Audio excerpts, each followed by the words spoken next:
Ano ba yung ideal campsite? One, this is an ideal campsite kasi dapat huwag kayo magpipitch ng tent sa flat yung ground. As in flat na ground. You know why? Flat? Why? Kasi pag umulan siya, yung water won't run through it. So slightly sloping. That's the most ideal. Second, kung pwede, meron grass siya. Grass para may natural cushioning. Although may cushion kayo ngayon dito. So, it's a purpose. Okay. To make sure you pitch your tent na ito ang common mistake ng mga tao.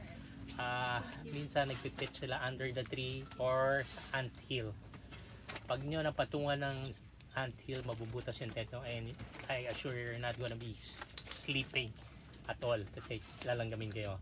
And kung meron kayong food, dalhin nyo na lang sa labas ng kasi baka langgamin kayo. And as much as possible, it's near a water source. Pero ito naman walang problema. And of course, have a scenic view. Ay yung mga hinahanap ng mga mountaineers. But of course, sometimes hindi mo naman makukuha lahat yan. So as much as possible, if you can get those benefits, the better.